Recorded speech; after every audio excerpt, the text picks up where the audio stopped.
we can start this meeting 7:02 p.m. This August 9th meeting of the West Concord Advisory Committee commences. We have a quorum.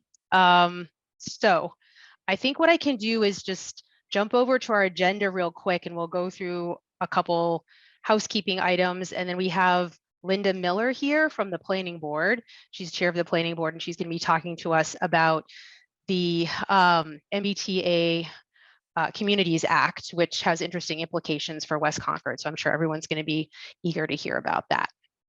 Let me see if I can share my screen and get to our agenda.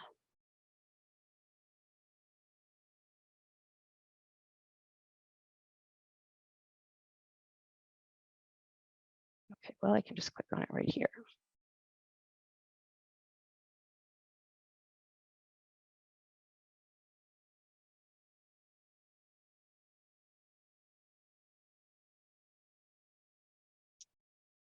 All right, so let's see. First on the agenda is approving our minutes from prior meetings. And maybe we'll move that to a later point in this meeting because I'd like Barbara to be present. I think she has the, well, I have the meeting, I have the minutes, but she has the ability to change them a little bit more easily than I do. So why don't we have that piece take place later?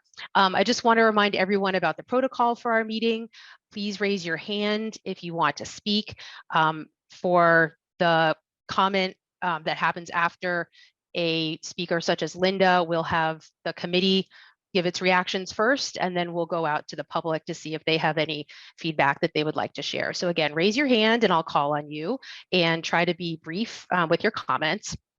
I also want to mention, please be civil and kind and polite to those who are present in the meeting. Even if you disagree with them, it's best to be kind in your responses, because I think it all is taken in and processed much more easily that way. Okay, so let's see. Our membership situation, we do have 4 vacancies in our membership, and we're looking to fill those. And let's see, we have a person who's here today who is kind of auditing our meeting to see if she would like to join, and that is Anna Feldweg. Am I saying that right? Anna, would you mind just kind of like giving a couple sentences introduction of yourself so we can learn a little bit more about you? Sure. Yeah, my name is Anna Feldweg. I just say it the American way. And I've lived in Concord probably for 15 years. I just moved from over by the high school to Commonwealth Avenue. And there's a lot of changes happening around here. So I thought this would be a good time to get involved. And plus, I'm going to be an empty nester this autumn for the first time. So that will ward off the loneliness. And I'm an allergist by training. So that's me. Great. Thank you so much. I'm going to be an empty nester soon myself, so I understand, and your time is very welcomed on this committee should you choose to join. Thank you. Great. Okay, and I think we have another few potential members in the works. I don't have any confirmations on those folks yet, but hopefully we'll be having a few more joiners so that we can round out our committee and have a full roster. Okay, with that, I think we can hop over to Linda to talk about the MBTA Communities Act for approximately 20 minutes, and we'll have some Q&A after that. And then following Linda, we are going to discuss our letter about 166 Com Ave and make any final adjustments to that. That's the letter to the Planning Board. So let me stop sharing, and Linda, you can go ahead. Okay, well, I think Elizabeth and I are going to provide a little team effort here, since as town planner, she is deep in the weeds of the MBTA Multifamily Communities Act. But just to give an open, I'll give just a brief opening in terms of what the legislation is. And then perhaps Elizabeth will share her screen and show the website that she and the planning department have developed where we're beginning to work on the mapping and where all the information is that you can consult with regard to the MBTA Communities Act. But in general, as a response to a great shortage of housing in Massachusetts, the legislature decided to pass a law, Mass General Law, that will require about 177 towns and cities in the region to add multifamily housing zoning as of right. So that means that as of right, while it will follow along all of the zoning requirements that currently exist, the as of right means that multifamily housing can be built in those areas that it will be zoned for without a, it can be reviewed, but it cannot be determined to not be allowed. So we have an opportunity to shape the multifamily housing, but not to not permit it in those areas. And the other requirements include that there be at least one, what they call reasonably sized district of developable land. So a lot of language there, but reasonably sized actually for Concord means that overall we have to include 50 acres in that district or districts throughout the town. And we could include more than that, but 50 acres would be required. So those acres could be within the radius of half a mile of the commuter rail stations or outside of that, but 50% would have to be within half a mile radius of the two train stations together.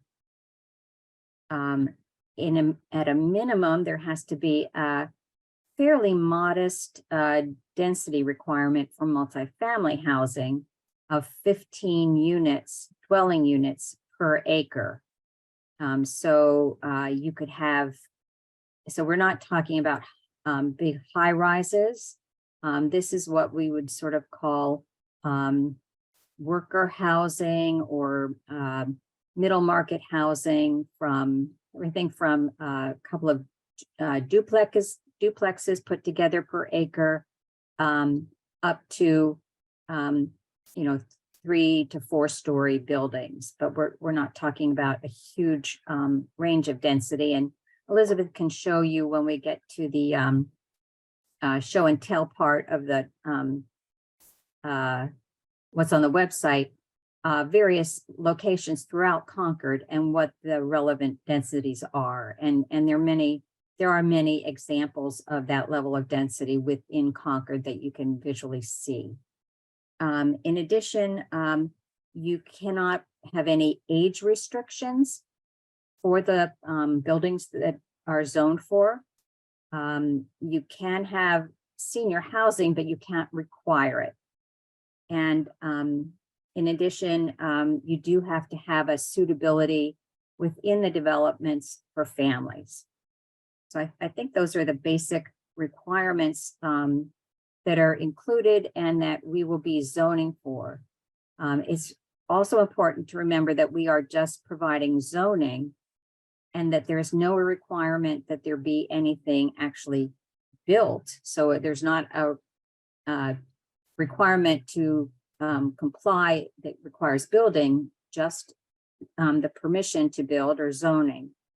And the way we're approaching this is to allow the existing zoning throughout Concord to exist and to use an overlay district so that we don't change the underlying zoning, but merely put the ability to have multifamily housing by right on top of what's currently existing in terms of the zoning that Concord has. So I'll turn this over to Elizabeth to give you a little bit of a demonstration of what is on the website, and where we are right now is in terms of we have a survey available that has an ability to take the survey and provide people's input into where they could envision multifamily housing in Concord, and then also a map that is actually live where people are actually able to pin where they would consider zoning. So Elizabeth can share that as well, if you want to Great. put those So things up. As Linda said, the planning division, with the help of senior planner Erin Stevens, who some of you may have known, she was the town's public information officer for a while. So we feel lucky to have her and her expertise, created the dedicated web page. From the town's homepage, there is a radio button right there on the front, MBTA Communities, that you can press, and they'll bring you directly to the page. The page has a lot of information on it. So starting with just a very informative little short little video about the MBTA communities zoning requirement. And as Linda said, working with some consultants that we got grant funding for, there is currently a quick 10-question survey that will help the planning board with the consultant begin to put together the actual language of the zoning and look at the different dimensional requirements, what will be permitted, and as far as height or amenities or setbacks and parking.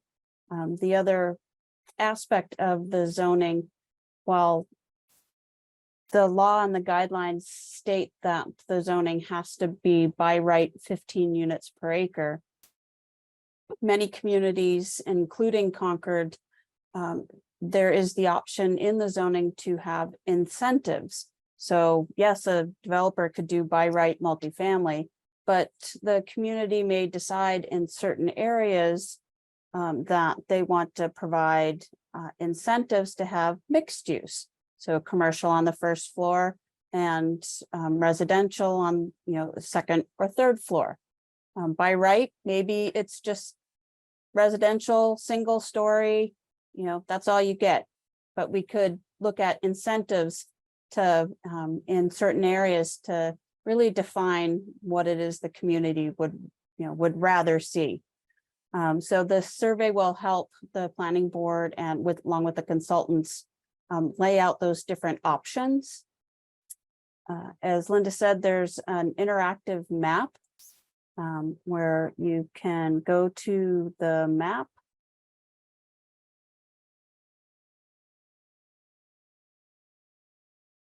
And you can, drop a pin on where you think multifamily housing should be explored. And as Linda said, the purple circle represents the half-mile radius. But down here, you'll see this cluster. This is 2229 Main Street, which the reuse committee looking at that has stated there is area of that where multifamily housing might be appropriate. So some people are thinking about this as being an additional overlay district for the MBTA communities. On this interactive map, you can turn different layers on and off. You'll see, oops, wrong way. You'll see on this map, there's certain areas where the blue hatched is, and those are specific areas that the housing production plan identified as potential places for additional housing. And so there's a lot of information, but people can explore this and can, drop a pin on where you think multifamily housing should be explored. Also, on the page is a direct link to our housing production plan and our long-range plan, which does highlight the different goals and objectives for the community as it relates to housing. And then each one of these little panels that are scrolling through are one-page, quick little fact sheets about different items. What is affordable housing? What are the Envision Concord housing goals? Just a basic fact sheet. And then, as Linda said, there is one specifically dealing with, what is multifamily housing? A lot of people think of, the huge building on the right as you go to Alewife train station. But it can be, this is Conant Street, or, the apartments over the first floor on Com Ave. We have Stowe Street, and down at the bottom, Concord Crossing. So it can take a lot of forms. What the state has stated is that, this is multifamily housing. So single family and duplexes, don't comply. But so you're talking 3 units or more. The state has said that if a property builds a duplex in the front of the lot and a little detached cottage in the back, they will count that. As far as the zoning, that is something that the bylaw can allow. So it doesn't necessarily have to be, 3 units in a single building, but it does need to be multifamily. And then at the, as you go further on the page, here's a timeline of how things are moving forward in our community engagement, the mapping piece of the project, the written zoning piece of the project, moving through and through the planning board and then town meeting warrant. And ultimately, should the town meeting pass this, it does require, as any zoning bylaw requires, review and approval by the Attorney General, but it also requires us to submit the zoning and compliance modeling that the state is requiring for approval by the Executive Office of Housing and Livable Communities, formerly Department of Housing and Community Development, but that was too simple to say, so now they've changed it. And then what else is really important on this site is all the dates for community engagement and outreach. There's all the past meetings where we are posting all of the videos and all of the presentations from past workshops. So far, there has been 2 workshops. The one in June was just all about the MBTA communities zoning and the requirements. So basically a 101 type event. The event in July was all about the zoning overlay district boundaries and the mapping piece of it. We have another one coming up on August 23rd. That will also be a virtual meeting, and that will be specifically targeted to talking about the zoning language and the dimensional requirements and the incentives and those topics. And then the event in September will be a hybrid event where it's going to be pulling in everything we've heard, the survey information, the mapping information. Our consultant will prepare a presentation and update everybody on where we are, what we heard, and go through a couple scenarios of zoning and mapping, and we're pretty sure we may be able to do a live on the fly. Okay, well, what if we changed this little piece?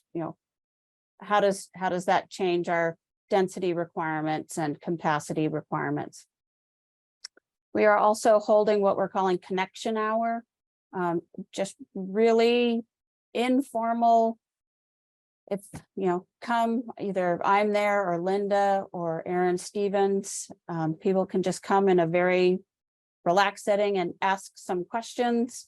And, we're trying to spread it out. We've been to, like Hope Coffee and the Dunkins in Thoreau District. We're we're just at Verrill Farm.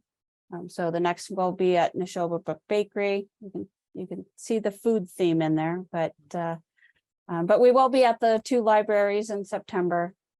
And then just in the bottom is just additional information just to get people up to speed. So it's quite a lot, but we're hopeful that people get all of their questions answered and get all the information they need. So it looks like we have a couple of questions. We're Yeah. happy to work to address those, or any other areas you'd like us to go into in more detail. So let's hear from John first, because he's on the committee, and then we can go to Cynthia and then Patrick. Yeah, just real quick, Elizabeth, for clarification, you said something that like duplexes and single family don't count, but then something about a duplex could make it okay. Like, can you just re-clarify that point? Sure. So the state has said multifamily is 3 units or more on a property. But it does not have to be a single building with 3 units. It could be a duplex and like a cottage in the back. I got it. Thank you. Cynthia, go ahead. Thanks. Elizabeth, when you were showing the map for the survey that people could pin things to, could you go back to that? Could you share that again? I have a question about an area that the blue hashed areas.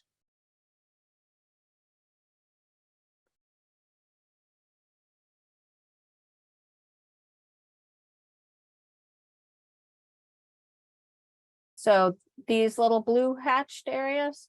We're not, I don't see your screen. Oh, well, maybe if I hit share, that would help. There we go. Great. So like these blue hashed areas. Yeah, could you show that with the 2 circles? There were 2 circles. Yep, so there's 2 commuter rail stations. Right, The- yep. The purple circle represents the half-mile radius.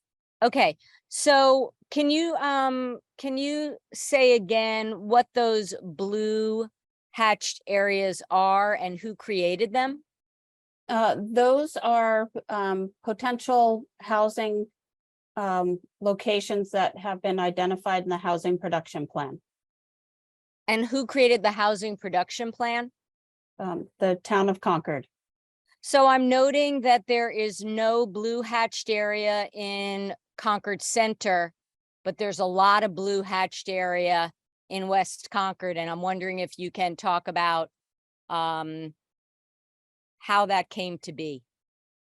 So there are 2 blue hatched areas Tiny, in Concord tiny. Center, but Teeny. it has to do with available land. I was not part of the housing production plan update. So I'm in the housing production plan, it goes through and states, how sites, the whole process of that plan update and how sites were, selected. And so, but I wasn't part of that update plan. We had the Regional Housing Services Office, a consultant, and Marcia were the lead on that project. Okay, and then just because I haven't gone to the survey yet. So I see in the circle that you just had different pins in different areas. Like, how do we know that those areas are available for housing? So we don't. We're only talking about providing zoning and the zoning requirements. Whether the state mandate and the guidelines only talk about communities having to have the zoning for multifamily housing. There's no mandate to build. There's no mandate that communities have to update infrastructure to even handle development. So if a property owner, should this pass, and a property owner is interested in moving forward in some fashion, whether it's by right multifamily or use an incentive to do some type of mixed use, they will still have to go through the full permitting process and address issues and concerns with the development of that property. So they may have to have conditions to address impacts to traffic or water or wastewater. So that's all of the development process. That's not part of zoning. Zoning is just laying down the rules. But anybody who wants to do any type of development, even currently under zoning, still has to go through the review process to address issues and concerns. Okay, thank you. I'll just mention also, the green hatched area is excluded land. Even though some people have put pins in those areas, they won't be able to be entered in the calculation to satisfy our requirement. Primarily, those would be areas of conservation land, wetlands, anything that would be involved in the water table or well water. It would include institutions like schools, museums, that would normally not be considered available, and any municipal or state or federal land would be excluded as well. You can see that roads are excluded from the calculation here. So primarily the areas that you can pin are the gray areas that represent individual properties that are private property, generally not public land as well.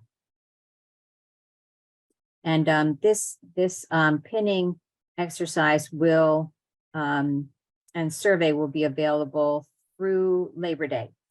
And then the results of that will be handed over to the consultants to work with their GIS calculations to make, again, the determination for what we'll review at that September 20th meeting, to go over the possible maps and zoning for consideration. Patrick, do you still have a question? Yeah, I do. Patrick Carey, 298 Lawsbrook Road. And Elizabeth, you started to touch on this, but it relates to my question is, at this stage of the process, how does assessment of our Concord's infrastructure capacity, schools, roads, water, sewer, electricity, et cetera, factor into either our overall response or selection of individual areas of town where we would target for this zoning? Because presumably expanding any of that infrastructure has considerable lead time and would need to be anticipated ahead of an individual developer's application for a permit. So just to expand on, so zoning is basically kind of like the recipe. saying, this is what's going to go into, what you're going to be allowed to do. But it doesn't, if any of those ingredients aren't there, then the project, a actual project would not go forward. So zoning is just, here are the rules. And if somebody moves forward and says, I think right here is Crosby's. And if the property owner, should this pass, the property owner says, okay, I can do by right 15 units per acre now. They would have to still go through the zoning. Zoning doesn't look at infrastructure. It doesn't look at existing traffic problems or schools, or it doesn't address any of that. It's just, here are the rules. If somebody moves forward with a project, Crosby, they're going to have to go through the development review process. They're going to have to address traffic, and they're going to have to, is there sewer capacity? Is there water capacity? Does the existing electric and transformers, are they sufficient? Would they have to be upgraded? So that would be a burden for the actual developer to address as part of that review process to be able to move a project forward. So Maybe if I could ask Yeah. maybe the question slightly different way. So in this write-up, it talks about the accommodation for 1,094 units.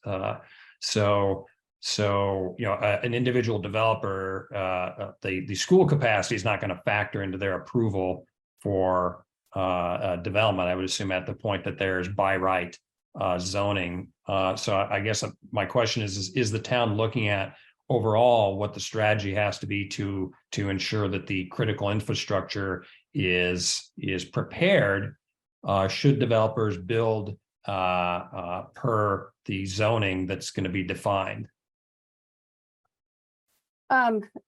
So it's almost impossible for any community to do on a scale of you're talking about a minimum of 50 acres, and it is almost impossible for any community to do that type of analysis, because you're talking about an actual development proposal and what goes into a development proposal.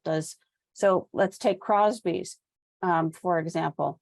I can tell you, here's the size of the property and here's 15 units per acre, but would you take out 2 spaces per lot, or would they come in at 1.5? Would there be any commercial associated with that? A restaurant requires more parking. The units, as far as the sewer capacity, is based on bedroom count. So you really can't do that kind of analysis. That gets done when somebody comes forward with a proposal. And at that time, that developer has to address the impacts that go along with that. Okay. Right. But I do want to oh. clarify the 1,094 units. That is what the state has said is there's no requirement for any town to build anything. All the state has said is, if you take this half-mile radius and you take out all the green hatched area and you allow 15 units per acre, and you take out your setbacks and you take out your parking, and you're only going to allow 1 story. That's what the consultant's doing for us. They'll take that within whatever the area is. Let's say the town decides, no, we only want our overlay district to be this 1 half-mile circle. The state has said, you need to go through this GIS modeling. And if there was nothing there, once you take out those excluded areas and plug in the zoning requirements, can you fit 1,094 units there? So the analogy that one of our consultants said is, this half-mile circle is, if the town decides, is our plate. And if you can't put any cookies in the green area and you only put cookies in the white area, can you fit 1,094 cookies based on your setbacks and your height? And do you want to require, green space, or, what are the parking requirements? The community may decide that, we want to do some area in this circle and some area in this circle. The consultant will do the analysis and will, help us determine, yes, within that area, excluding those green, we can fit that 1,094 cookies. That's all the state wants us to do. They don't care if we build a single unit. So that's where I just want to really make that kind of clear for people, because it's, it's not that we have to build 1,094 units. There's no requirement for that. Okay, thank you. So Elizabeth, with the 1,094, are they saying that the state's identified there seems to be capacity for 1,094? Please tell us where those 1,094 could possibly go within those two circles. Is that what they're asking about that? No, they're saying that, these areas will be excluded, and the capacity requirement is basically to to not have communities say, okay, this is our overlay district, we're just going to allow 15 units per acre. But if you look, there's a lot of excluded area, and realistically, you could maybe, maybe realistically you're only going to build like 100 units. So they don't want, they want some thought and effort and something real to be able to happen.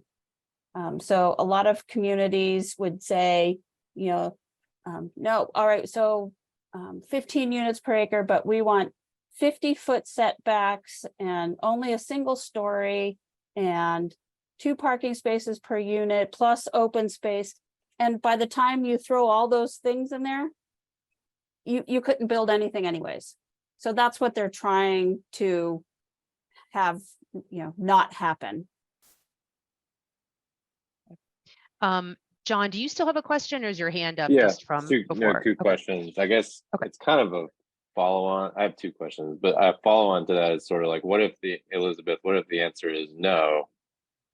There's no reasonable way to fit 1,094 units in the areas that we have available. Then the What is district would have to get bigger. They would just make the radius bigger. Is that Well, right? you would have to just make the district bigger. So half of the 50 acres has to be within the half mile, and then the rest could be anywhere. But like Oh, I see. West Concord, you could have Baker Ave extension, and then you could include over here where Paparazzi and the Best Western are, and then maybe include this area or this area. So you would. We can't see your screen. Just Yeah, I'm Sorry. imagining what your point. Yeah, I am but, too. But yeah, it'd even be great if so, you shared. there's a requirement. It's like it's 5,000. It's 5,047 or 547 units have to fit within the radius. What if the answer is no? No. So you have 1,094 units, and but 50% have to be within that half mile of both of the train stations. So that's not units though, but not acreage. units. It's Acreage. acreage. So of the 50 acres, they can be distributed however the town sees fit between the half-mile radiuses of, or radii of each of the commuter rail stations. And then the incremental 50% of the area can go anywhere else, with a preference to go to areas that make sense, that have, this is supposed to be transit oriented. And so there would hope it would be more transit oriented, more dense areas where there's already some rationale for dense housing, that you would have neighborhoods, sort of a neighborhood feel for the areas. So they'd like, some rationale for it working when you're outside of those areas. But it's we have between the two areas, they've calculated that there's, I think it's 500 and there's 17 or 19 acres that's buildable land as they qualify it. So there's a good amount of space that again can be zoned for, and there's no concern in terms of what's already underlying that overlay zone. So you don't have to, you can count 10 acres of empty land, saying you could put density of 15 acres, 150 units on that land. There could already be 150 units on that land, or there could be nothing on that land. It doesn't matter. It still counts. It still would be equal in the count. I don't know if that's helpful or not. Yeah, so what I was getting at was like but it sounds like what they've done to come to the 1,094 units is some pre-calculation that it should be feasible, and then they're asking us to sort of refine the proposal. Every town that has a commuter rail station, not a subway and is not an adjacent town or anything like that, but all the towns that actually have commuter rail stations qualify as having they are adding 15% to your existing number of dwelling units. So our 7,500 plus units are multiplied by 15%, which is the calculation. It's the factor that anyone who's a commuter rail town has to satisfy. So they have a mathematical formula, okay. And that's what it is. Yeah. Susan, thank you, Linda. My other question, Susan, was just there was a member of the public that commented before Patrick Carey, and I just didn't get their name. Yes. Let's see. It was, I think, was it Cynthia? Yeah. Has she dropped off though? Not seeing her anymore. It was Cynthia Katz. Cynthia Katz. Oh yeah. Line. Oh, okay. Thank you. I think we might need her address as well. Cynthia, are you Yeah. still on? And if so, could you tell us your address? Yeah, 20 Conant Street. Oh, thank you so much. Okay. Sorry about that. Okay, no problem. And I think Jean, please let us know what you have to say. Yes, thank you. Jean Easterday, 48 Maple Street. And thank you for this presentation. I think in general, it's something that would be good, and I'm in favor of it. I do have a question though. I think it's Elizabeth for you at the start. The survey that you put out, what's the intent of that survey, and what weight will you give on that? Like I would assume that the planning board is going to make kind of a final decision around where the designated housing would be. What weight are you putting on the survey? I think I think- that would Elizabeth, you're on depend mute. somewhat on the results of the survey. Yeah, in terms of how robust the survey is, how many people fill it out, if the results look clear, or if it's, we don't get, so I think it's hard to forecast how much you're going to use the results if you haven't seen them yet. So we're hopeful very much that we'll have robust information, both from the survey and from the mapping exercise, but we have a lot of other information that's coming in, and to come in with the other conversations, particularly the one in September, I think will be very informative. And then once we have the basic, sort of options from the consultants, then we will be continuing dialogue with the communities about each of the areas that might be selected, because I'm sure we'll have many people who are seeing what the overlay district will be and how it affects their neighborhood, wanting to comment at that point. So this is I think one reason we're trying to get out and talk to as many people as we can is this is a rather long process, and we really want to have good information to feed into it that represents the whole community, where we know some people will be very happy with the outcome and some people won't. So we're not going into this thinking that we can satisfy everyone, but we certainly want to weigh everyone's opinion and be respectful of that, and find out really as best we possibly can what the community wants, and to start with that as the basis. And if we get that from the survey, great. If we don't, we'll just keep trying other approaches. Yeah, so while we were talking, I opened the survey and I found it kind of divisive, because the second question on it, it says, tell us about where you think the parking or about the MBTA communities should, and then number 2 says be located fully or primarily in West Concord. Like that's a number 2, right? And then number 3 is should be located fully or primarily in Concord Center.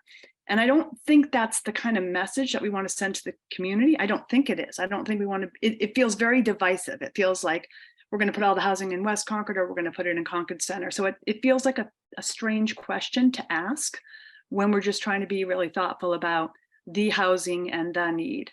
So I'm just wanted to go on record as saying, speaking out on that. Thank you for that feedback.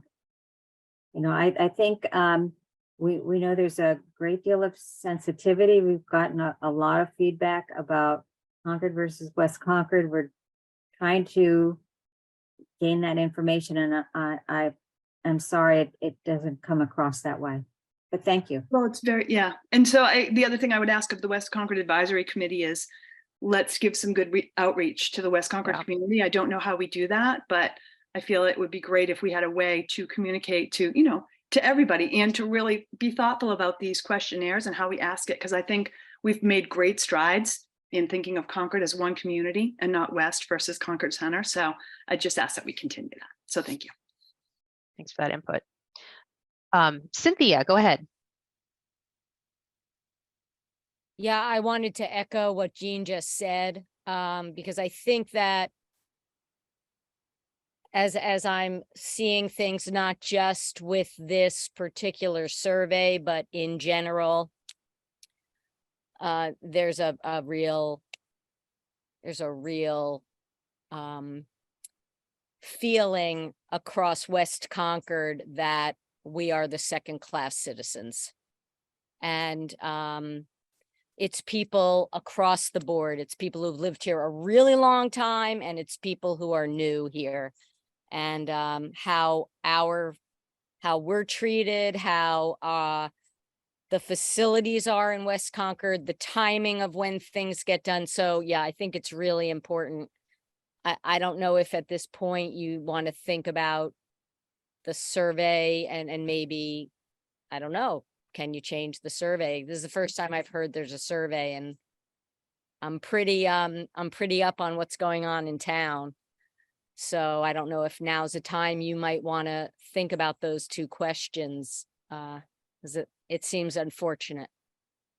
Thank you. So I do want to just point out that it's not about Concord, West Concord.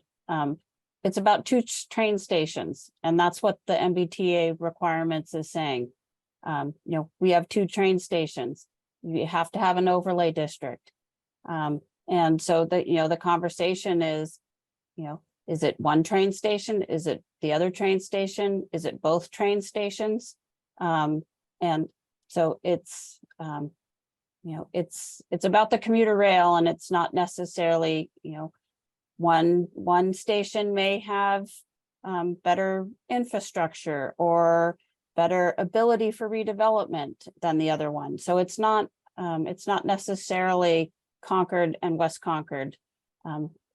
So it's as Linda said, this is one very small piece in, a very large community engagement event that has going to take in, lots of different input and feedback. And, ultimately the planning board will put forth a warrant article before the warrant closes in January. And then there'll still be more discussion and feedback. And then there's always town meeting. So, it's going to take a lot of effort and work on everybody's part. So, I know we're well beyond your time. So, Yeah. any help that this committee can do to, as of Monday, there were only 41 responses to the survey. So, it's only been up for 2 weeks. So I'm not that scared. It'll be up for, the whole until after Labor Day. So We'll definitely thank help you. publicize it. Thank you. Anna, go ahead. Yeah, about surveys in general, I think, because there've been a couple of them since I moved here I didn't say my address before, 343 Commonwealth, I should have said that.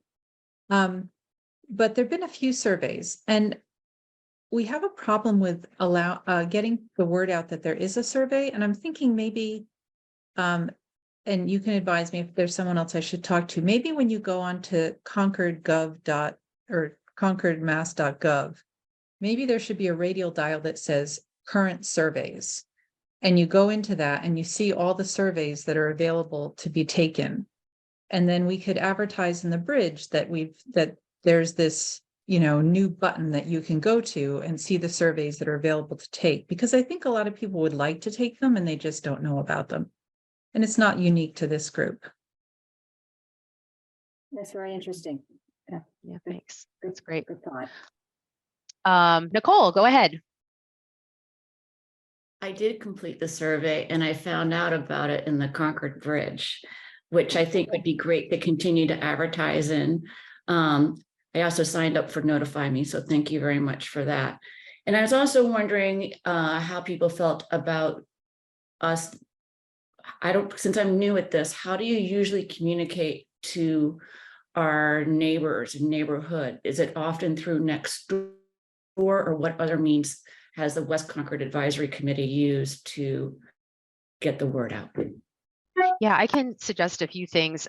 So through Nextdoor, also there's a West Concord Google group that I'm not sure that everybody knows about. I didn't when I originally moved to West Concord, and then I got added to it. But I'm sure that like all of us are like the West Concord Advisory Committee members, and probably anyone else who lives in West Concord and wants to be on it could be.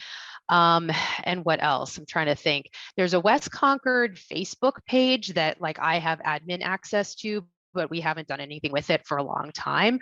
But if we wanted to kind of bring that to life and use that as a place to be publicizing these items, then we could certainly do that too.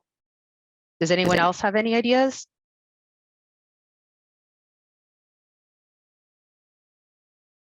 Oh, Anne, go ahead. Oh, you're on mute. Fantastic meeting. There's so much here. I think I didn't even know about this survey either. And so we need to really publicize it. In fact, only 41 people have done it. No, we need a lot more.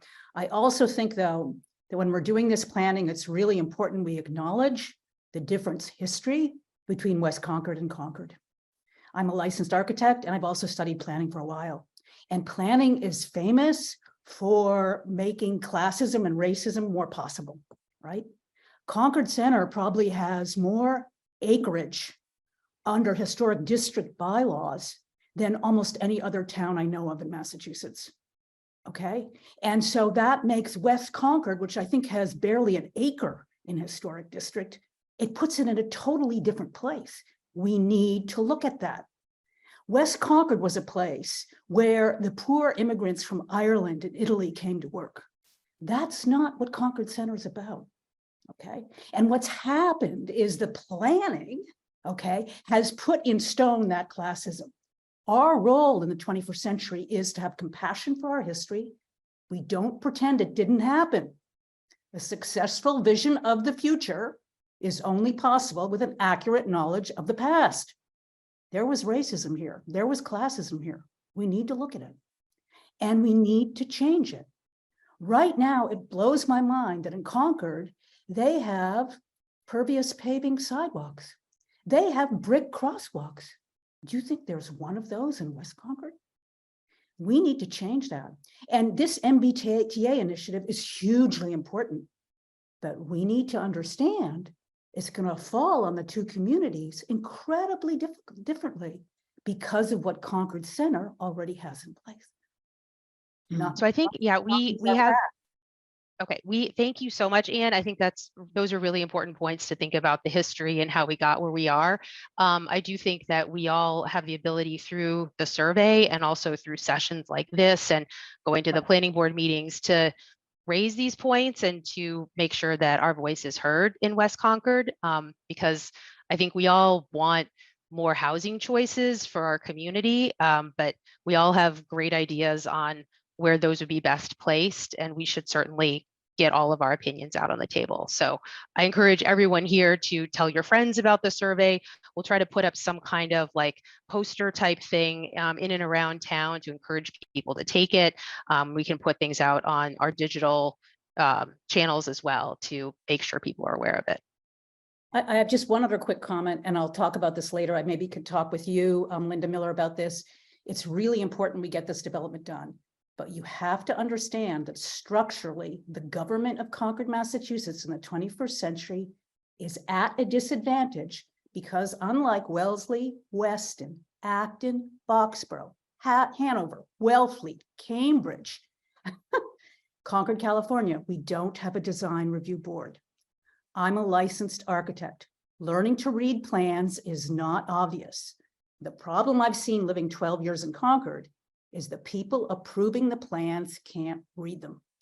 Reading plans isn't obvious. So we need to know we're going into this structure. You need to understand that you're going into this in a way that Wellesley, Wellfleet, Cambridge, Acton, Concord, California would not allow. So I think probably all towns are using but it is part a of method similar, and I mean, everyone's going to be approaching this in this kind of like umbrella way that we are. Wellesley has a train station as well, and so they're going to be looking at what their options are. So I think this is going to be happening in many communities. I think probably over 100, I believe I heard Linda say. So I think other communities are going through the same thing, and they're going to be taking a high level approach first and then narrowing down, and we need to do the same thing that they are. And if we see, some great practices that are coming out of those communities, then we can certainly, bring those to our town. But I think we need to participate in this process as it's been laid out. Well, thank you so much. Thank you. Well, I don't know if there are any additional questions. If Nicole, did you have another question, or is your hand still up from before?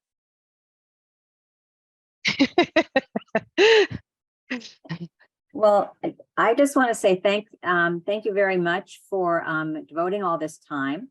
I think it's certainly for the planning board and planning division a very important task. I think it's an important task for the community, and I am really glad that West Concord is taking this seriously, and I really welcome all of your input over the next couple of months going forward. And as Elizabeth pointed out, look and see when our coffees are, our meetings are.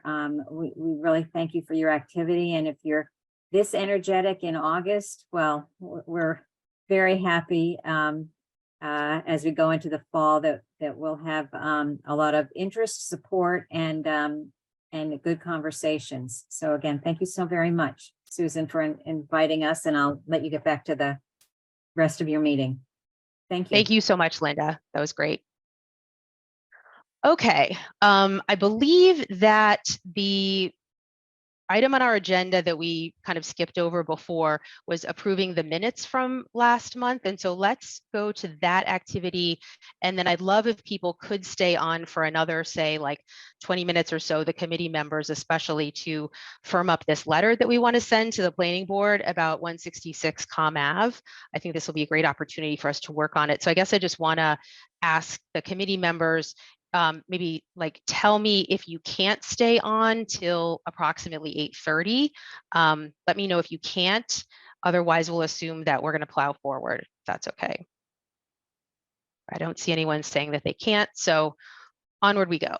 All right. So minutes. Barbara, I see that you're here now. Is it possible for you to share your screen and show us the minutes, or do you want me to pull them up from my files? We may have changes, and so I just wanted to make sure you were able to change them on the fly if needed. Yeah, no, it's going to be a lot faster if you pull them up. Okay. All right. Let me. My schedule just went totally haywire this evening. That is okay. That happens sometimes.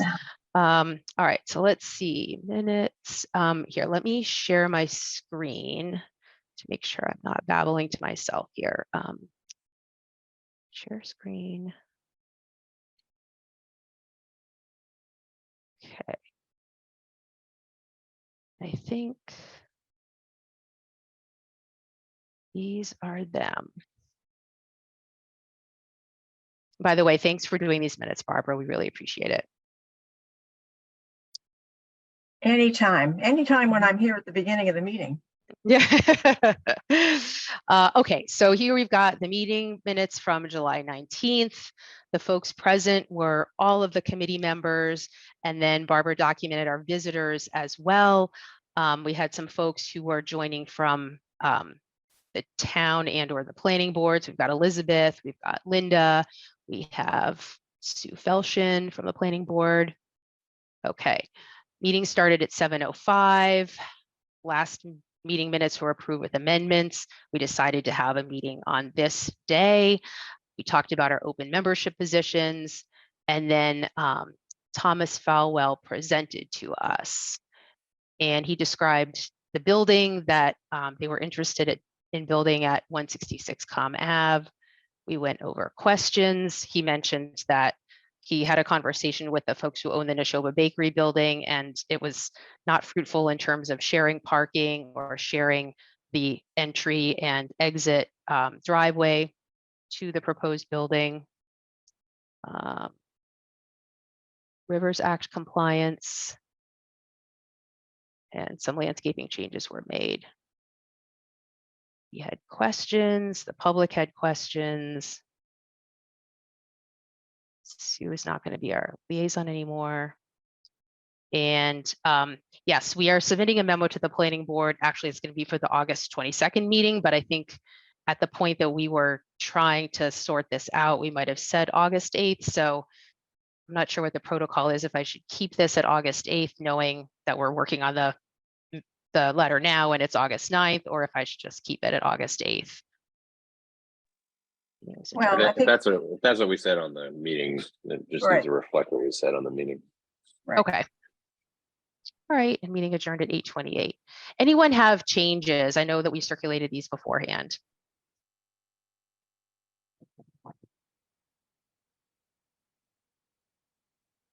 Not seeing any.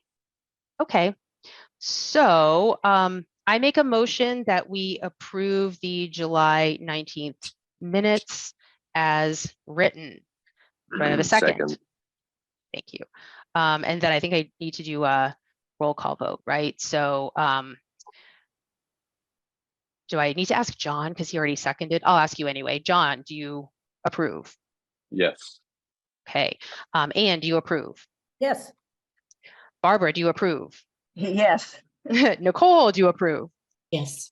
Okay, and I also approve. So unanimously, we have approved the minutes and we will send them to the folks that post them. Awesome. Okay. Let's see.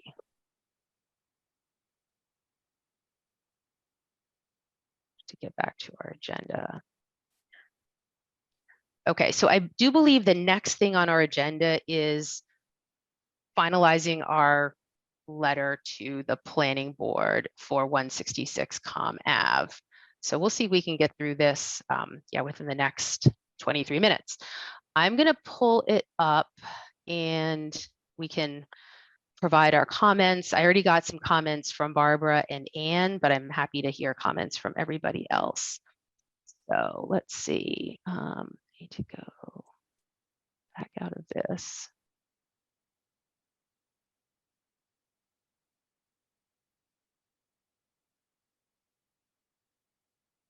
Actually,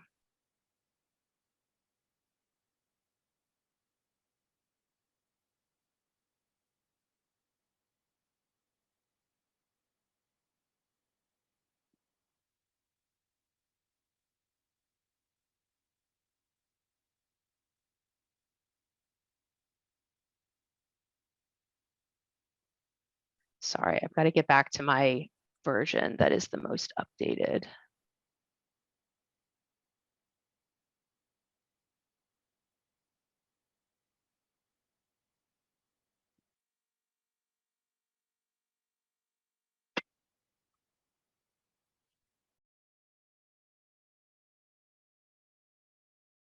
Okay.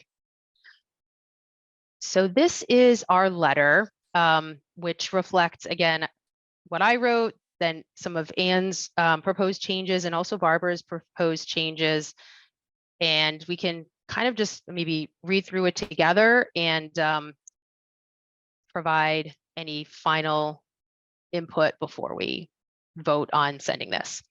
Okay, so what we basically said is that we've reviewed the development plans provided by Spruhan Engineering, submitted by Tom Falwell of Commons in Newbury, and the developers joined 2 of our recent meetings to present the plans, and they have given, and we've been able to give feedback on the plans and ask them questions. What we're stating here is that we like the idea of this development. It proposes to add much needed multifamily condo units, a restaurant, and retail space near the commuter rail and the Bruce Freeman Rail Trail. And it holds promise for increasing the vibrancy of the West Concord Junction Cultural District.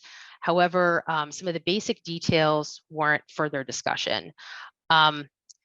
We are concerned that the attempt is being made to develop in or next to our cultural district in a piecemeal way without considering how that parcel interacts with the existing structures and roadways. And West Concord is now a cultural district as of 2016.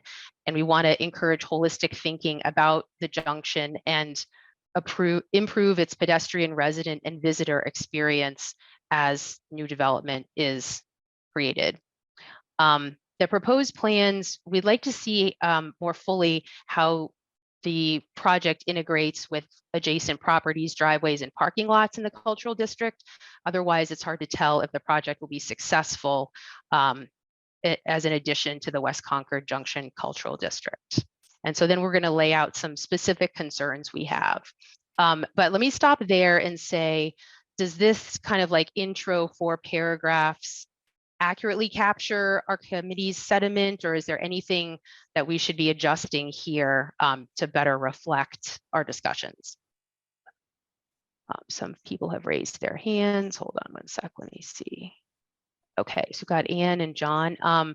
Let's see, let me take John first and I'll get to you, Anne, okay? John, go ahead.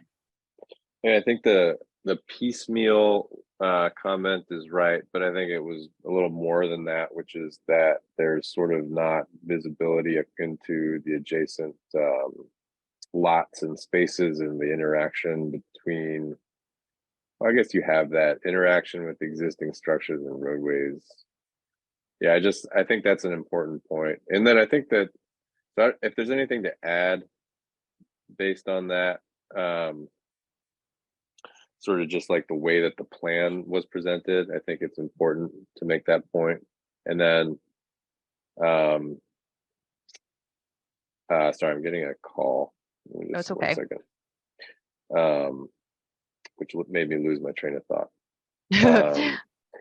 So- There's a spirit of this, which is sort of like they're trying to just squeeze it into the end of that lot, and there's a parking lot that they have to deal with, and it just didn't feel like there was an earnest effort to really design it to be part of the community, and more that it was sort of being designed to just try to get something done. That was the sort of spirit of how I felt it was being presented.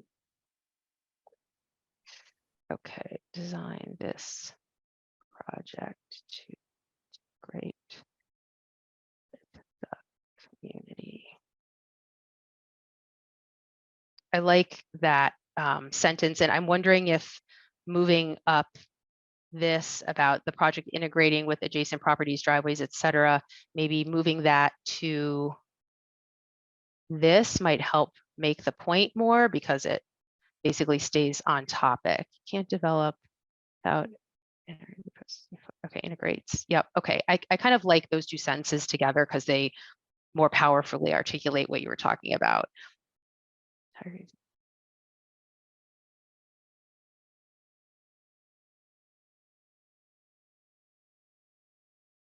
Move this sentence here, and let me get to you in one sec. Okay. So that's a little bit of rearranging, possibly to keep the stream of thought more chunked together. And go ahead.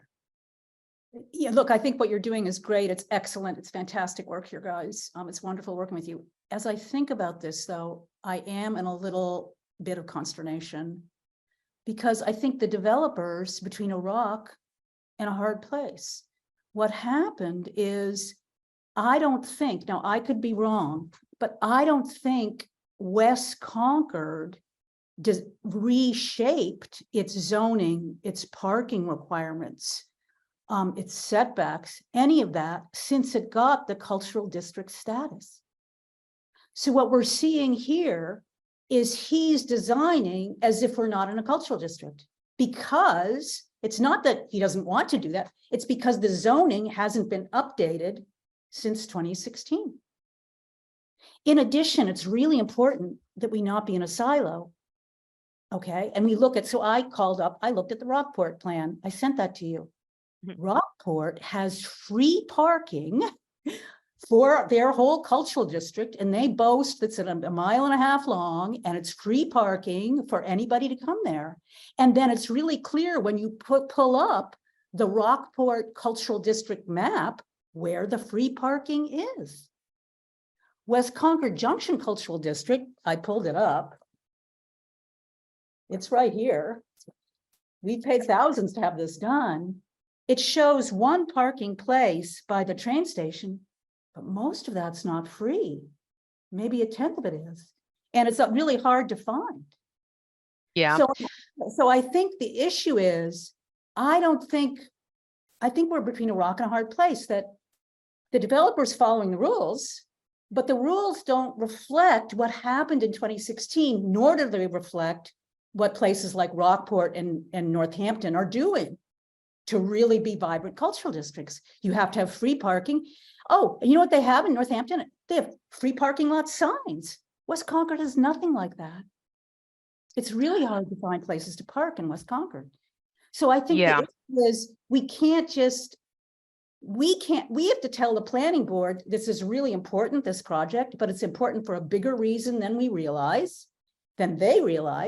They haven't updated the Junction Cultural District zoning. You know, and this is the other thing, parking is going to be huge, but you know what happened in Cambridge recently, right? They now have 0 parking minimums for all new, I think it's for all new affordable housing, 0 parking minimums. Same thing's happening in cities in Connecticut. So it's like, we're not up to date. So that's why it doesn't make sense. Yeah. I feel like the developer is in a way, we owe him an apology. Well, I think it may be up to this committee to start a movement to change the zoning. I mean, I think someone needs to do it, and probably our committee is well positioned to do that. And ultimately, it's up to the planning board whether they agree with changes we might propose. So it could be that that's something big that we want to tackle in light of all these other changes that are also coming the way of both of the town centers. It could be something that we want to dig into more deeply. I mean, zoning is super complicated, so we'd have to have the appetite for that, but we might want to try to chart our What I think destiny we for could that. say is the project highlights that it appears the zoning has not been updated to reflect what a cultural district needs. And one of the reason I was there, I was there back in 2016, 7 years ago, and I saw how much work got into making a cultural district, and it was really cool. Concord has 2 cultural districts. But one of the reasons, what they taught us was to change things to really make it walkable, visitor friendly, and then anyway. But so I think in a way, what we're seeing here is that update hasn't happened. This is a perfect example. It's really opportune time to really push forward to make it happen. So we can develop a vibrant way and not have to worry about so much parking. And we don't know where the free parking is. People don't know where it is now. Okay, so I'm trying to think of how we can say this. I see Honor has her hand up. Hold on one second, Honor. I'm trying to think of how we can say this to not bite off more than we can chew in terms of like, we have to wait until the zoning changes before we can approve any developments in West Concord. This is an important project highlighting that the zoning required for a successful cultural district like there is in Northampton and Rockport hasn't yet happened and in Concord yet, and it's a time it's a ring for action. That's basically it. Something, one simple sentence. We don't want to be angry. Yeah. But it highlights. So in a way, it's complicated for us and it's confusing for the developer, but it all makes sense. Of course, it will be, because the change never happened. Okay. All right. So I can continue writing the sentence. I'm actually going to go to John first since he's on the committee, and then Honor, I'm happy to take your comment after John's. Susan, you asked the question, like, how can we push for this without biting off more than we can chew? And I think it's fair to suggest these changes to the bylaws, but I think we can also just suggest that there's support for, I mean, if the parking requirement again is creating these kind of awkward design trade-offs, this is support for some parking relief in this particular instance. And maybe this is more of an acute solution, but overall we also recognize that this problem keeps coming up, and so we think that there's evidence that the cultural district needs changes to the parking requirements overall. So I think that's the way you can kind of accomplish what you were asking. Okay.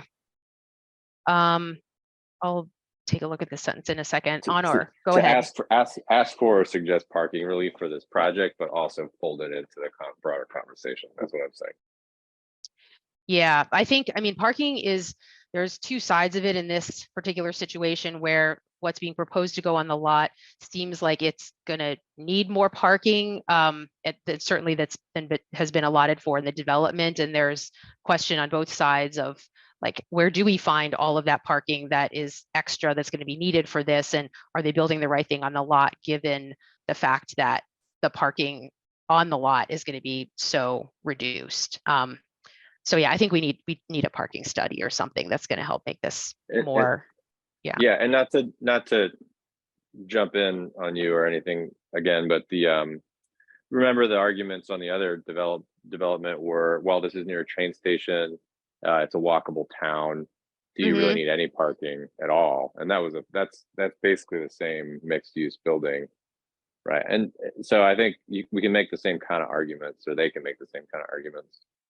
Yeah. Okay. Honor, go ahead. Hi, Honora Weiner. I live at 1011 Main Street. I've lived here with my husband for 43 years. And I was at that meeting, and I appreciate that there are zoning issues, but our response was, is just the total impact and an apparent, frankly, lack of regard for the traffic, for the delivery, for pedestrians, for parking. I mean, the assumption of a lack of 32 spaces that people just figured out was, I think it was showed a real disregard for the nature of the community separate from the cultural district. The access to the building, my field is special education, so the handicap access, parking difference was really appalling. There were a number of things that really seemed just inconsiderate and not respectful for the impact and the goals of our community. So I appreciate that you have to word it in a way that is acceptable and, you know, moderated, but I think that the proposal as it exists is not consistent with what we expect as residents and as supporters of our community. So I'm a little frustrated that it's not, with understanding, I'm frustrated that's not stronger in terms of the areas that were not well considered, not well planned, and disrespectful, even in terms of the perspective on the parking and the relationship with Deborah's and other businesses. So I'm just voicing my opinion as a resident and someone who's very committed to our community. No, I really appreciate that. So you said a couple of things that I just want to make sure I can capture, because I like the way you worded it. So you talked about the proposal wasn't respectful of the goals of our community, and also maybe it wasn't, I guess, I don't know, aligned with our priorities, or could you kind of restate what you said? I think it was disrespectful and not consistent with the nature of our community. I think the priorities of the community, we're talking about increased pedestrian traffic, you know, and the delivery system, the backing up of trucks onto the street, again, disrespect for the community and for the businesses there, and the impact in the areas around it.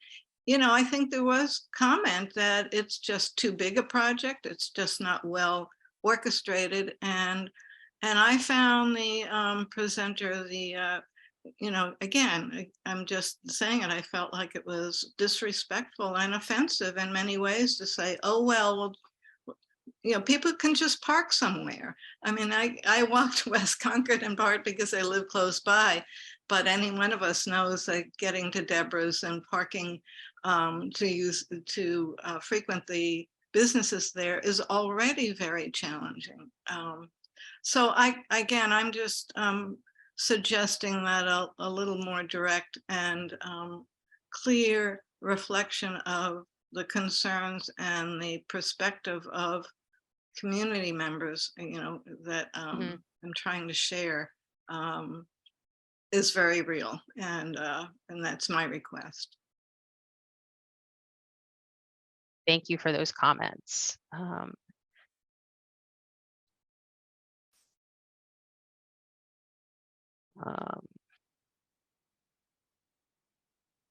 mean, I think that the elephant in the room here, it seems to be that we're both saying at once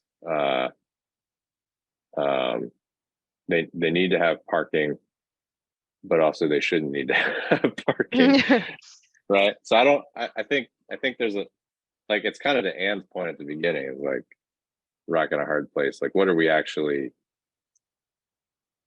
really the solution, right? Yeah.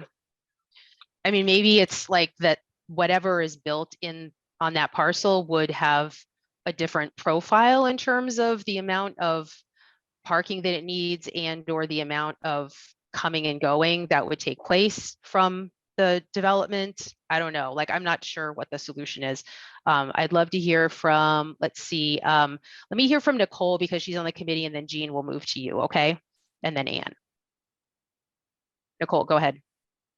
I think the factor, and I agree with what Honor said, is that people on Maple, like, are they going to park on Maple Street? Are they going to park it right out where there's no lighting? The fact that there's going to be a restaurant there with that many seats, people are going to be looking for parking, you know, imagine maybe 2 hours or so.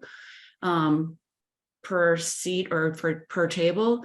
It's a little bit different than if it was all retail. But I was not pleased with the lack of drawings and the issues that Anne brought up, and the parking is an issue. Yeah. that So he didn't we do have want- like, there are numbered sort of issues that we have later on in this letter. So maybe what I'll do is start going through those. I do want to hear from the other folks whose hands are raised, but then we can start going through these numbered issues. And then if specific things are not captured in those, we can either add to it or we can add it into this general section up front, because the letter is actually, I think, a good 3 pages long. Let me hear from, actually, I'm going to go to, let's see, well, Anne, because you're on the committee, then Jean, then Cynthia. I'll just be very, very quick. I just think that the answer to respond to you and John, the answer is you need to do a parking overlay district. That's what they did in Rockport. That's what they did in Northampton, where there's public parking and where it's really clear. Right now, everything in Acton is everything in West Concord is not shared. So Yeah. when you go to Woods Hill Table, it's only for Woods Hill Table, and there are signs all around there. And when you go to, to park at Neshoba Brook, it's only for Neshoba Brook. So that's not how it is in the other cultural districts. So I think we need to look at how cultural districts solve the parking issue and then report that here. I like that. Okay, so I've jotted that down because I think we can put it in one of these other points. Let me move to Jean. I'll be very quick because I know you want to go through points. Did you receive I did write a letter to the planning board and the board of selectmen and the West Concord advisory committee. I just wanted to make sure that you received it because Yes, a lot of comments were in there. Okay, thank you. yeah, we definitely got it. Thank you for writing it. That was a great letter. Thank you. Cynthia, go ahead.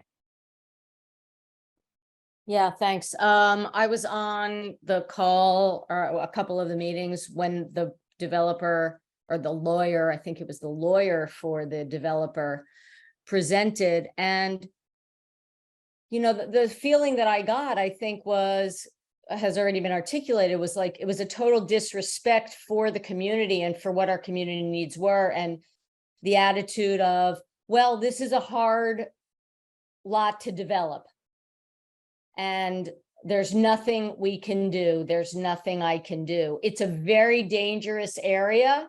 I walk from Conant Street into Concord Center, pass ENS all the time, visit with Joe sometimes. And the idea that the comings and goings, so there was all this conversation in those meetings about how much parking was going to be there, backing up on Neshoba Brook parking. But what I kept hearing this committee talk to him about was, have you looked at the plans for that other, 13B?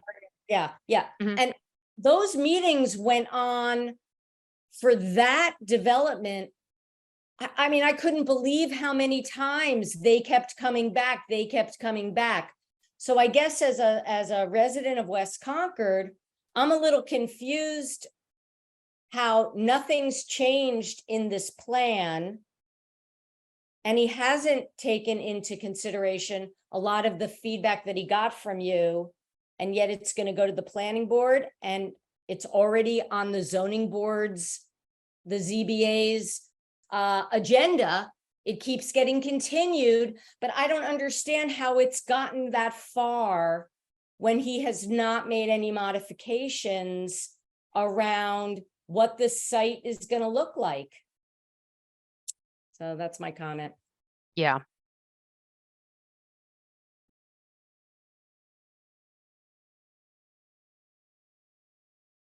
Okay, I'm going to put that sentence in. We can revisit these overall points in a couple of minutes. Okay, so the specific concerns that we have are related to the entrance to the parking area for the new proposed building. The fact that there is a separate entrance to 152 Com Ave, basically right next to it, and all of that is across from the entrance to Minuteman Automotive, thus creating a 5-way intersection. So I created this like sort of handy mock-up of what we're talking about here. So in red is the entrance that would be to 166 Com Ave, and then you have the blue bars, which are existing entrances, one to the Neshoba building and the other one to Minuteman Auto. And then you have the bidirectional traffic on Com Ave and then Lawsbrook, and this like Y intersection that is by Kenneth Dunn Square, to try to communicate the complexity to anyone, i.e. the planning board who is looking at this. So I guess, do you guys think, is this diagram, does it accurately encapsulate what we feel the traffic kind of components are in the intersection? Yeah, I just have a quick question. Yeah. Here's the thing that, as a licensed architect, I was shocked, and I'm not sure that I've never in my life seen a residential plan stamped by a civil engineer. So I took those plans to a licensed architect in Acton, and he told me it wouldn't be legal to present them to a committee. So I'm not sure what our standards are. Now, maybe he's also a licensed architect and maybe he can stamp it both, but I've never seen that. If you look at Massachusetts state law, anything over 2 units must be stamped by a licensed architect. I mean, I think that's very confusing to me, and it confused the other architects I showed it to. I also think I did ask I asked Elizabeth about what was required at this stage of a proposed development, and she did say that the plans that they have provided they meet Concord's requirements at this stage. I mean, it could be that they need to be much more involved, like later in the game, but at this stage, she was saying that it's not an issue. That Concord's requirements are below other towns like Acton. So I asked an architect in Newton and Concord, it would not be permissible, and Acton wouldn't be permissible. We should know that. Okay, well, that's something that we need to talk about with the planning board and the town then.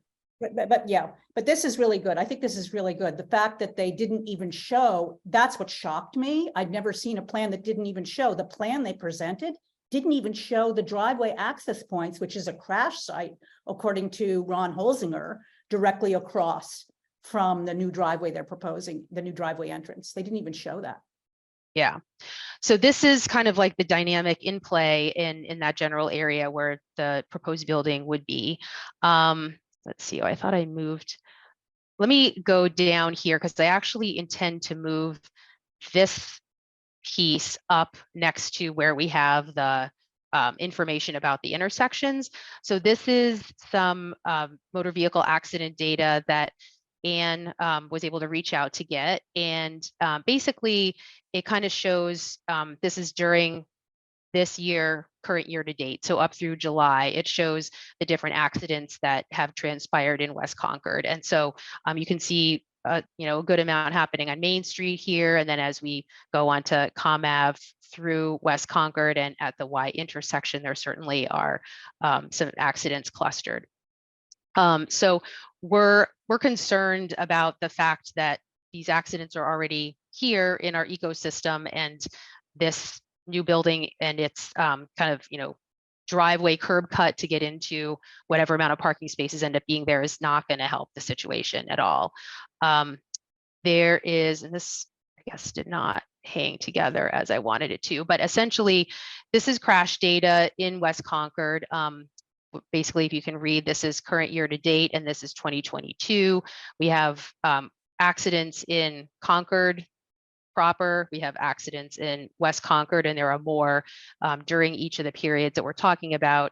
And then we pulled out the Com Ave and Lawsbrook accidents as a subset of what's happening in West Concord, and they amount to about 16 or 17%. So it's not a small amount of accidents that are already happening, and we would hope that this new development could reduce the amount of accidents, not increase it. And we're very worried that it's going to increase it. Okay, so we've got people with hands up. I'm going to take Nicole and then Honor. So Nicole, go ahead. Oh, you need to get off mute. 2 questions. So for the accidents, are those reported or does that somehow include unreported? Because I actually was hit by a delivery truck and I didn't report it on Com Ave. Yeah, so this would be reported, I believe. I mean, Anne knows this data better than I do, but I think it's coming from a state database, and I think it's based on whether the police know about it. Is that right, Anne? Oh, Anne, you're on mute. A brilliant comment, Honore. You're absolutely right. What Ron Holstinger told me, it's even crazier than that, that it's accidents that had $1,000 or more of damage. But how would they know that? Because I Yes, didn't they know report it. that. I They didn't go didn't over get that and I didn't report it. Yeah, the so you didn't get, you didn't, there wasn't, I guess, a traffic stop where they assessed that there'd be 1,000, I guess. No. Because the police jot down when there are accidents, and if the Right, accident. I didn't do that. They didn't do Okay. that. I think the accidents are even greater. And what Ron Holsinger also told me in an email, he expects accidents to increase as development increases here. Which Yeah, brings. go ahead. Go ahead, Nicole. The first map for the driveways, it would be awesome if you could also include the driveway to Brookside. Because there's a lot of cars coming in and out of there, Yeah. as well as Deborah's, Okay. in between Reasons and Deborah's. Okay. Yeah. Let me make a note. Let's see. That's not. However you get to the back, there's those two entrances that you get to the back. Yeah. Let me But just. lawless Reasons, I think, or old Lawless. Okay. So put Deborah's intersection and Brookside. Especially now that they have medical offices back there, MGH. Okay.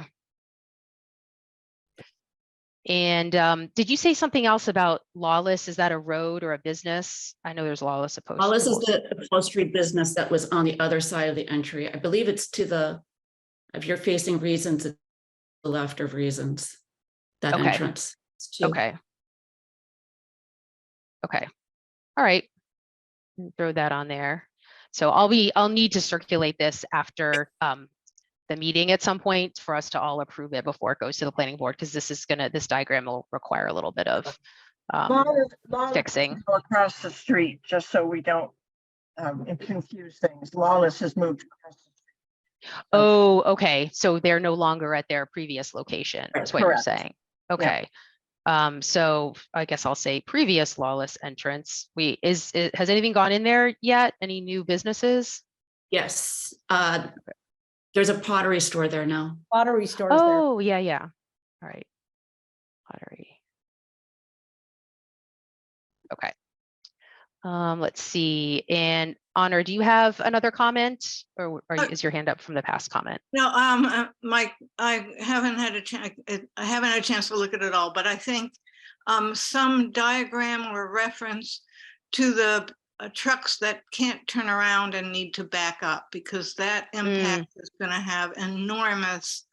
It's going to have an enormous impact in not just traffic but danger, and I think that image every time I walk there is just overwhelming. So I didn't know if it was included, but it might. I don't know if it can be included in the diagram, but it needs to be highlighted, because that impact in terms of the danger and accidents is enormous. Yep. Thank you. Okay. Yeah, I think maybe we can add another point actually in here about that, because I don't have it covered so far, and I do think that is important to point out. Okay, so another point here is that the parking spots, if we look at, I'm going to just pop over to this, if I can get it to come up, their site plan. The parking that they have laid out, we are thinking might end up like kind of blocking anyone's ability to see like who's coming on Com Ave and what your ability to avoid traffic is when you're turning out of this parking location. So let me just see if I can get to the proper diagram.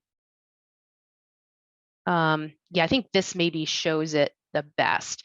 So I believe like we've got a couple of parking spots right here where my cursor is, and these are well in front of where the Neshoba Bakery lot currently has parking spots placed. And so let's say you are in this lot and looking to make a turn really in either direction onto Com Ave, and these parking spots were occupied, it would be, I think, difficult for you to see around them and accurately assess how safe it was to turn.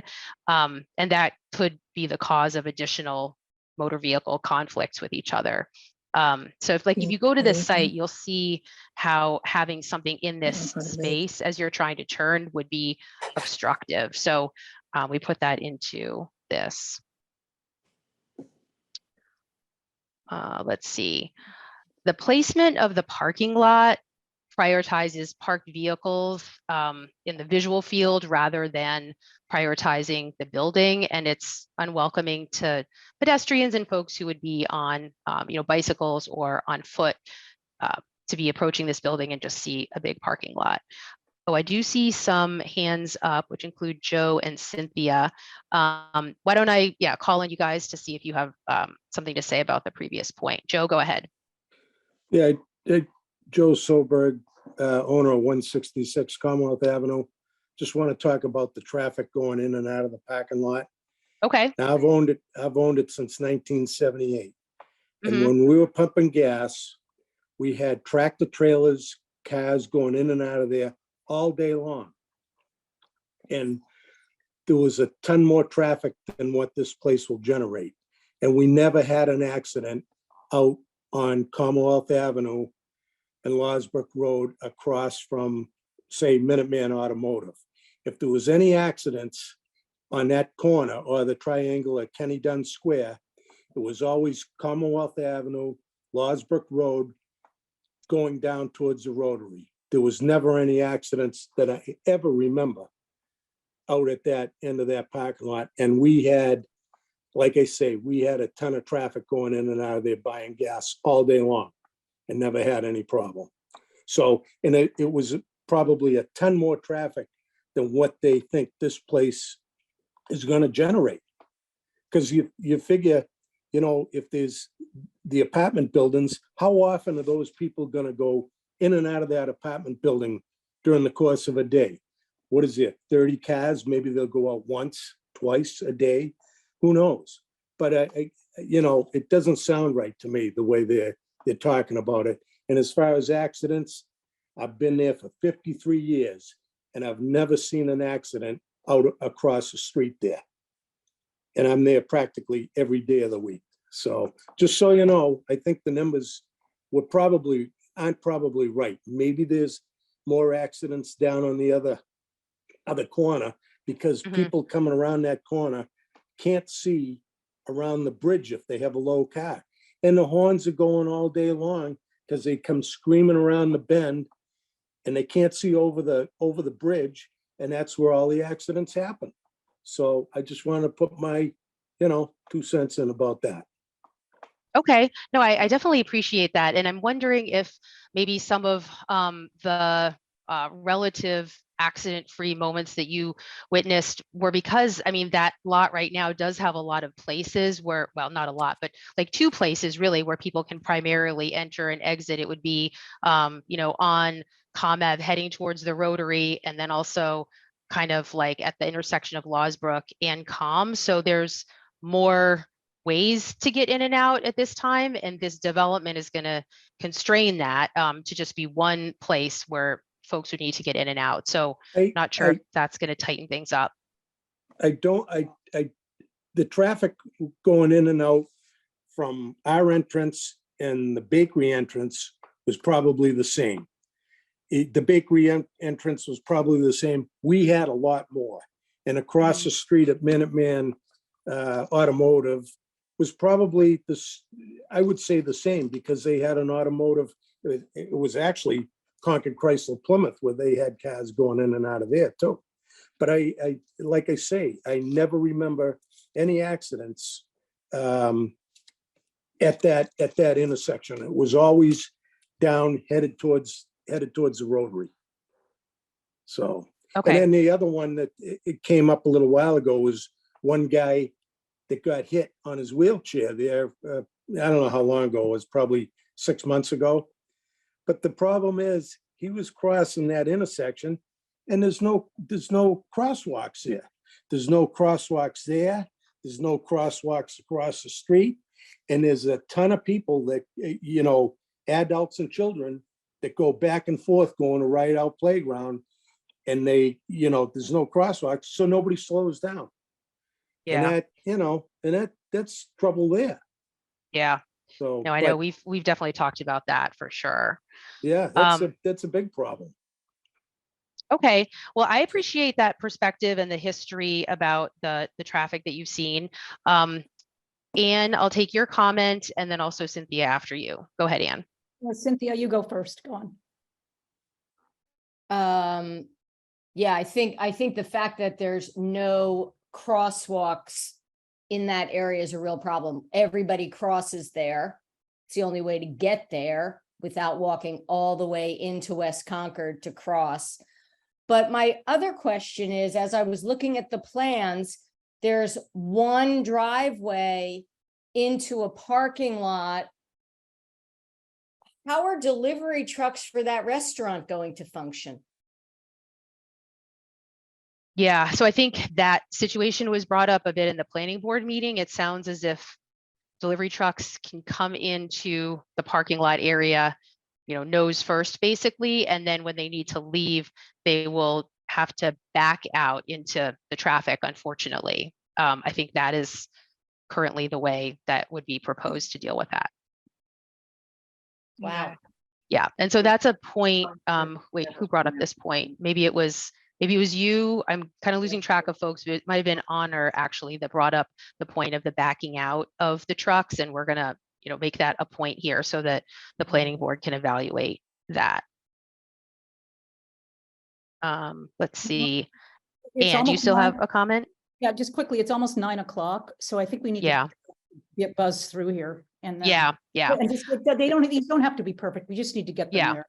Okay, so we'll talk about the remainder of these. I will redraft this for the committee to look at, and you'll have a new copy of this in your inbox within the next couple of days for us to finalize, and then we'll get it over to the planning board. Okay, so let's see. The parking spaces, we can tell that they're not going to fully serve the needs of the building, especially with the incorporation of a restaurant, and we're just kind of concerned about the reliance on ride out and other overflow parking that may not actually be available for this building to use. And so we're just kind of generally asking for some kind of additional parking solution, because what is being proposed here, I don't think is going to fully meet the need. So anyway, I think that is something the planning board can figure out with our prodding. Let's see. So number 5, the entrance to the building and the restaurant patio, one of those entrances is proposed to be across from Kenneth Dunn Square, and actually the patio of the restaurant is prioritized looking out over the traffic of Kenneth Dunn Square, which is not like the best from a dining enjoyability perspective. And also that entrance is named to be handicapped accessible, which is going to be right next to very heavy traffic. And so that is probably not, from a design perspective, very welcoming to folks who might have mobility issues. It would probably be a scary way for them to enter this building. Let's see. Yeah, the restaurant we think could take better advantage of the beauty of Neshoba Brook and have an orientation that's different than what's being proposed right now. There is a crosswalk that's being proposed to go across Kenneth Dunn Square that actually, if you look at this here, I've just switched my screen over, this doesn't really meet up with any other crosswalk that's on the other side. There's nothing there, unfortunately. So it would be a crosswalk that does not connect up with any other sort of like pedestrian amenity. And so that's problematic, and we would want this crosswalk to be repositioned. See, Joe, do you still have a comment, or do you just have your hand up from before? The only other thing I've been thinking about too, and I forgot to mention is, they talk about the parking over a ride out playground. Well, to me, that should be not lit up bright, but that parking lot should be lit up. It's all in the dark every night. And whether the people, if this goes through and they have a restaurant, they should be able to park over there and have it lit up. And everybody says, well, it's not lit up. Well, to me, even if it doesn't go through, that parking lot should be lit up somewhat. And, I think it's just, problem waiting to happen if they don't light it up, is my personal feeling, you know? It's awful dark over there at night. So, Yeah. but anyway, that, I forgot to Sure. mention that, but Joe, You where know- did you, what was your address, Joe, mine, for my notes? Yep.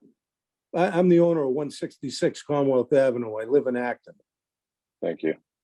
Yep. So. Okay. Yeah, I But, hear what you're saying, Joe. Yeah, I think there's probably some kind of regulations about how much lighting can be in a pseudo residential area at night, and I would bet that might be controlling that situation over at Rideout. But I think it's an important point to make that this is like a public amenity and maybe should be better lit. Between that and the crosswalks, because I see a lot of people every day walking across the street there that they don't even look. They think there's a crosswalk there and there's not. And they don't even look at the cars going back and forth. And I keep on thinking some of these people are going to get hit, and it hasn't happened, but I can see at some point it probably will. So that's got to be taken care of too. So. Yeah. Okay. That But- is, thank you very much for that addition. We appreciate that. Yep. Okay, so moving on to number 8, we're concerned about the dumpster for the building being in clear line of sight from Com Ave, where all kinds of people will be seeing the dumpster as kind of like their first entree to this building. I think we talked about it at our meeting, and also it got talked about at the planning board meeting. So we'll just kind of keep this on here. Let's see. The sidewalk on the site plan. I've not heard this really talked about in a deliberate way, but this sidewalk, if it is going to be a new sidewalk, we just want to clarify if the developer is proposing they would add this, because the current sidewalk is like very broken down and kind of not identifiable as a sidewalk, to be honest. So it'd be good to get clarification from the developer if this is something that would be a like an improvement that they're planning to add to this lot. Let's see. And then the other thing that we just wanted to make note of is that the development is next to Neshoba Brook, and we're just wanting to make sure that it's meeting the rules and regulations for wetlands and or development next to a waterway that might be in that might be in state laws. I think there's something called the Rivers Act that may govern how you can build on this lot, and we just are looking for the confirmation that this is compliant with that as we consider this project. Okay.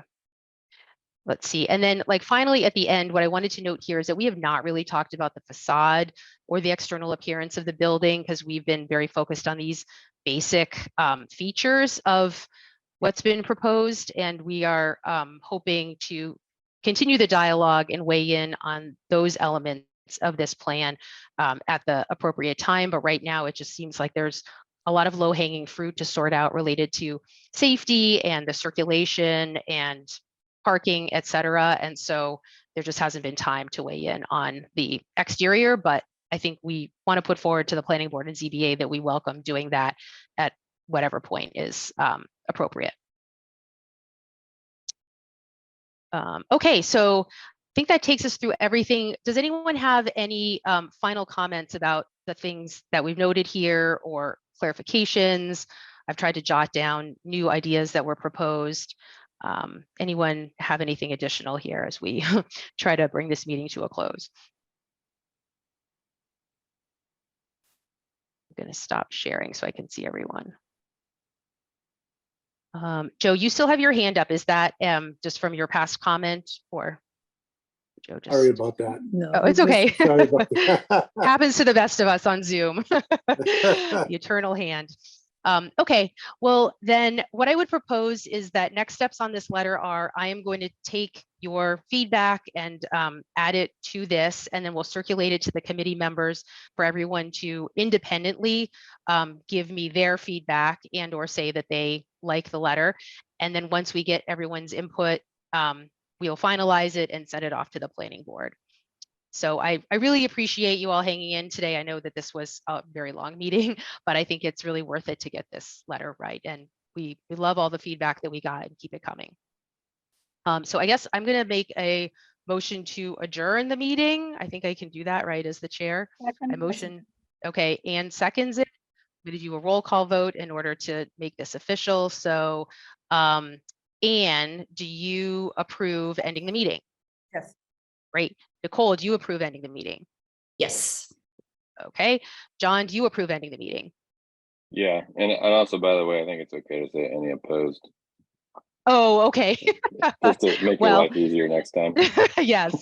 And since I've asked everyone, I'm going to ask Barbara too. Barbara, do you approve ending the meeting? Yes. Okay. Thank you. And thanks for bearing with me. Okay. See everyone. Oh, you know what? I need to ask, the members about meeting on the 6th of September. For those folks who haven't signed off yet, which I think I'll just have to catch up with John later, but Nicole and Barbara and Anne, are you guys available to meet on the 6th of September? Yes. Okay. Yes. Perfect. Okay. I'll reach out to John and get his input on that. And then most likely the next meeting will be the 6th. And any of the public, feel free to join us again on that day. All right. Take care, everyone. Thank Have a great you. Good evening. night. Thank you. Great Bye. meeting. Great meeting.